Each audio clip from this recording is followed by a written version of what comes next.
یار مجھے ایک بات سمجھائیں، کوئی اللہ سے جنگ کر کے جیتا ہے؟ بربادی ہونا ہے نا. ہم نے بڑے بڑے لوگوں کو دیکھا، محل بنائے، فیکٹریاں بنائیں، امپائر کھڑے کر دیے، اور ایک وقت آیا کہ ایک ایک کر کے سب بک گیا. کیوں؟ پیچھے کیا تھا؟ سود تھا. مجھے بتاؤ، اللہ سے جنگ کر کے بربادی ہونی ہے، ٹھیک ہے نا؟ ایک تو دنیا میں نقصان الگ ہے، آخرت کی بربادی الگ ہے، اللہ سے جنگ ہے. لیکن یہ ساری چیزیں ہونے کے باوجود شیطان جو دماغ میں خیال ڈالتا ہے نا، وہ بڑا عجیب سا. وہ خیال پتہ ہے کیا ہوتا ہے؟ ایکچولی وہ توکل جو ہے نا ہلا ہوا ہے ہمارا، ہم مضبوط تو ہے نہیں.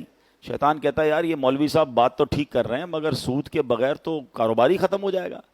جھوٹ نہیں بولوں گا تو مال ہی نہیں بکے گا، ملاوٹ نہیں کروں گا تو لے گا کون مجھ سے؟ اچھا پوری مارکیٹ جھوٹ بول کے مال بیچ رہی ہے، میں اکیلا سچا ہوں گا تو مجھ سے کون خریدے گا؟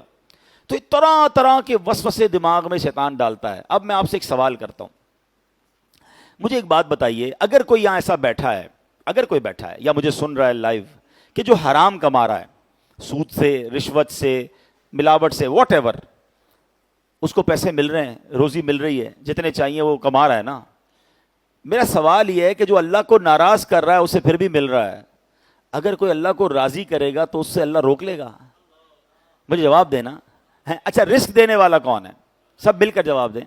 رازق کون ہے؟ یہ ہمارا ایمان ہے نا.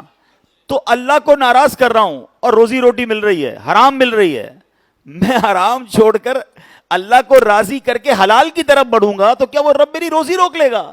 یا تو پھر میرا ایمان نہیں ہے کہ اللہ کے سوا معاذ اللہ کوئی اور روزی دیتا ہے. جب ایمان یہ ہے کہ رب نے ہی روزی دینی ہے تو پھر تو ختم ہو گئی نا بات. ناراض کر رہا ہوں، پیسے مل رہے ہیں، ارے راضی کروں گا اور ملیں گے، برکت والے ملیں گے، رحمت والے ملیں گے.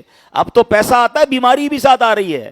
حرام کا پیسہ تو آ رہا ہے، ٹینشن بھی ساتھ آ رہی ہے، دوائیاں آ رہی ہیں. جب حرام نہیں کماتے تھے تو اتنی دوائیاں نہیں کھاتے تھے، اب پتہ نہیں کتنی دوائیاں نیند نہیں آتی لوگوں کو، ٹینشنیں الگ ہیں، بچوں میں لڑائیاں الگ ہیں، فیملی میں جھگڑے الگ ہیں، پیسے بہت ہیں، بچے فرما بردار نہیں ہیں.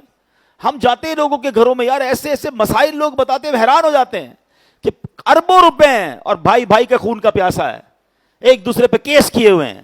کیا فائدہ ایسے پیسے کا یار، کہ بھائی میرا نہ رہا، بہن میری نہ رہی، میں ماں باپ کا نہ رہا، ماں باپ میرے نہ رہے، ماں باپ کے ساتھ بچے لڑ رہے ہیں.